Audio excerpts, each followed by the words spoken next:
ये कैसा महायुद्ध, भक्त और भगवान के बीच में भयंकर युद्ध हो रहा है। श्री राम जी और हनुमान जी के बीच में युद्ध हो रहा है। श्री राम स्वयं भगवान विष्णु के अवतार हैं, जबकि हनुमान जी स्वयं भगवान शिव के अंशावतारी हैं। श्री राम के परम भक्त हनुमान श्री राम के सामने आकर के कैसे युद्ध किया, वो कथा सुनी। जब श्री राम जी ने अश्वमेध यज्ञ करने का मन किया, विचार किया, तो उन्होंने सभी ऋषि मुनियों और विद्वानों को बुलाया, अपने सगे संबंधियों को बुलाया। सुदीन आने पर यज्ञ का कार्य संपन्न कराया जाने लगा। जब यज्ञ चल रही थी तो उसी समय काशी नरेश, सुगंध, जिनका दूसरा नाम ऋतुंजय भी है, जो स्वयं माता सुमित्रा के भाई और लक्ष्मण तथा शत्रुघ्न जी के सगे मामा थे, वे भी यज्ञ में भाग लेने हेतु आ रहे थे। बीच में उन्हें नारद जी मिले और काशीराज से बोले कि हे राजन, आप कहाँ जा रहे हो? तो राजा ने अनेक ऋषिगण आए हुए हैं, उन सभी के दर्शन भी होंगे, उन्हें प्रणाम कर आशीर्वाद मिलेगा। नारद ने कहा, हे राजन, तू सभी को प्रणाम कर, सम्मान देना, पर विश्वामित्र को नहीं। राजा बोले, क्यों देवर्षि?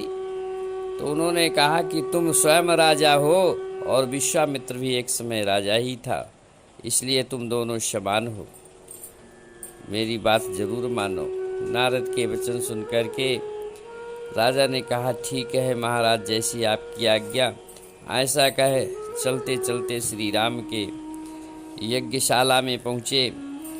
उन्होंने सबसे पहले यज्ञ वेदी को प्रणाम किया, फिर वशिष्ठ सहित ऋषियों का मान सम्मान कर प्रणाम किया। श्री राम और उनकी माता कौशल्या, कैकेयी, सुमित्रा आदि सभी को प्रणाम कर सम्मान किया, परंतु विश्वामित्र को प्रणाम नहीं किया और अपने आसन पर जाकर के बैठ गए। यह देख करके मुनि विश्वामित्र के अंदर क्रोध की ज्वाला उत्पन्न हो गई। उन्होंने कहा, ये तो मेरा अपमान कर रहा है। इसलिए श्री राम से जाकर कहा कि हे राम, तुम मुझे गुरु दक्षिणा देना चाहते हो? तो प्रभु श्री राम ने कहा कि प्रभु गुरुदेव, यह तो मेरा बड़ा अहोभाग्य है, सौभाग्य है, बताइए मैं आपको गुरु दक्षिणा में क्या दे सकता हूँ?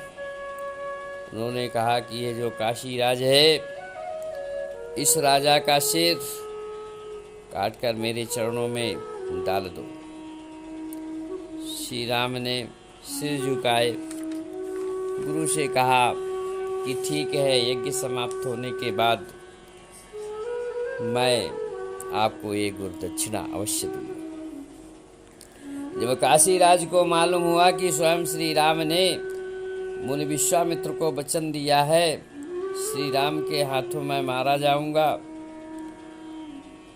तो वह तुरंत वापस काशी आया और भगवान शिव की आराधना करने लगे। उसकी कठिन तपस्या देख करके भगवान शिव प्रकट हुए और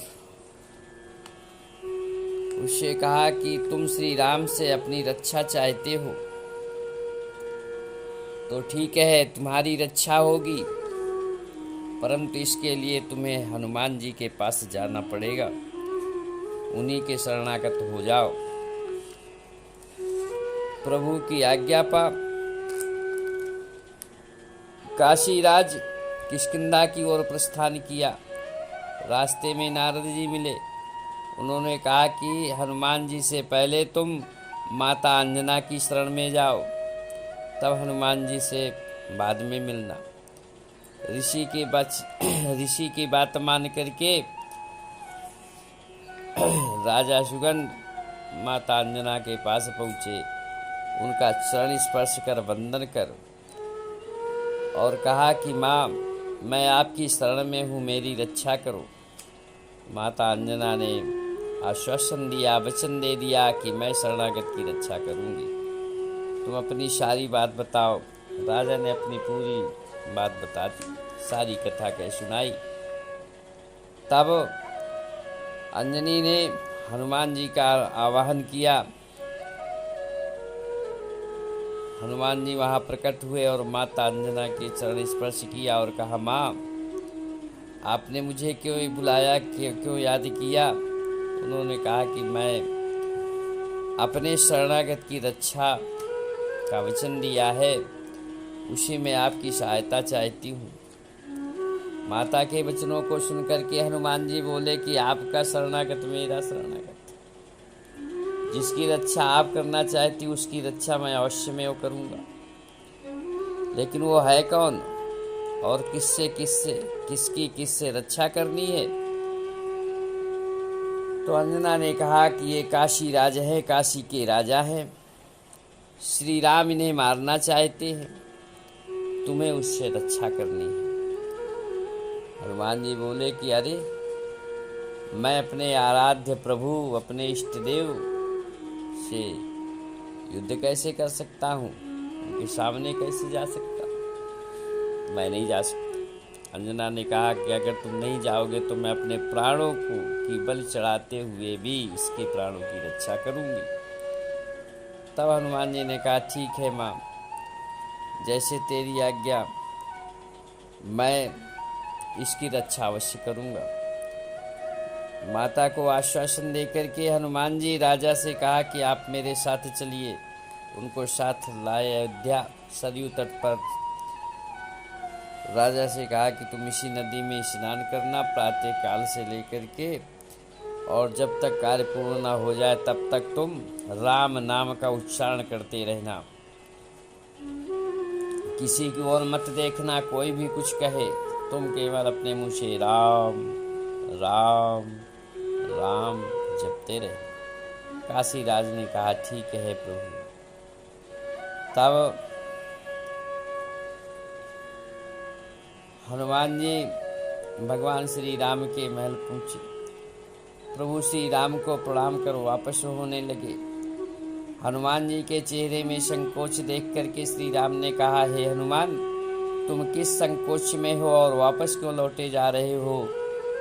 तो बजरंगबली ने कहा, हे प्रभु, मैं आपसे कुछ मांगने आया था, पर संकोच बस आपसे मांग नहीं सका, इसलिए वापस लौट रहा हूँ।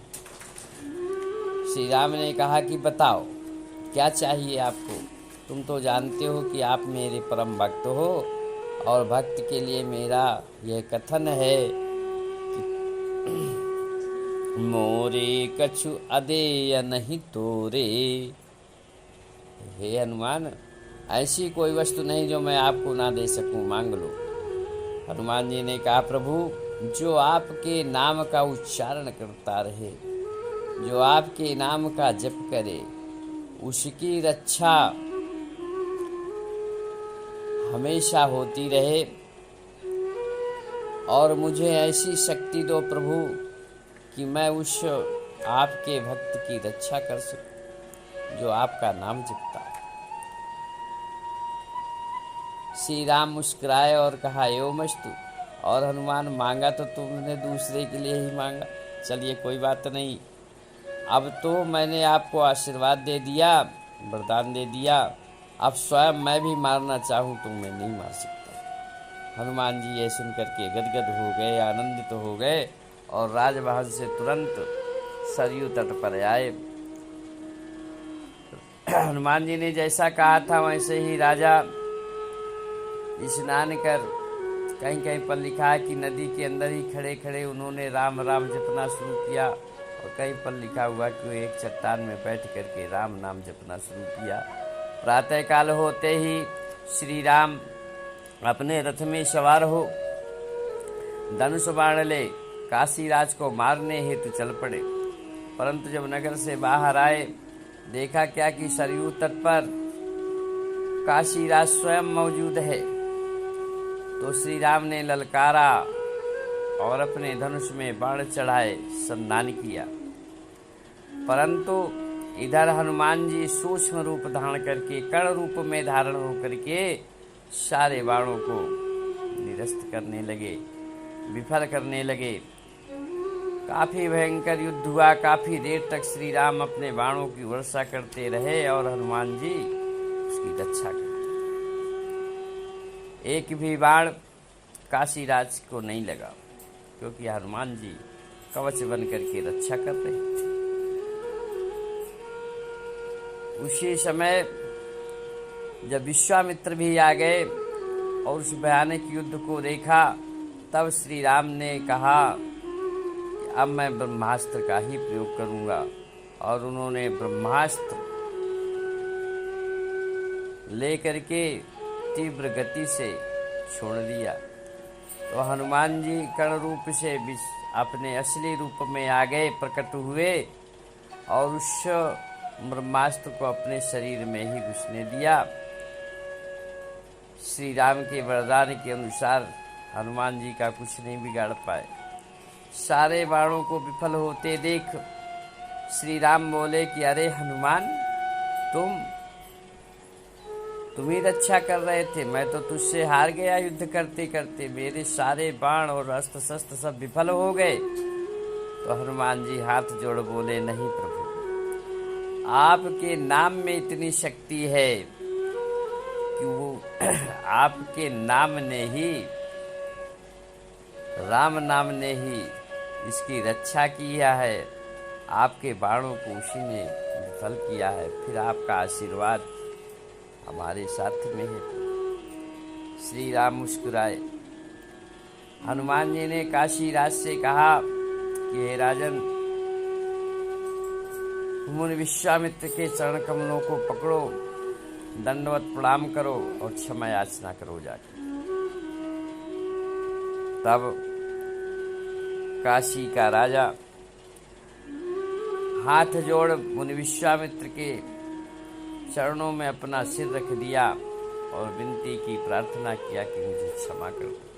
विश्वामित्र प्रसन्न हुए और उसे क्षमा कर दिया और श्री राम से बोले कि तुम एक मेरे ऐसे शिष्य हो कि जिसने वध भी नहीं किया और सिर भी मेरे चरणों में झुकवा दिया।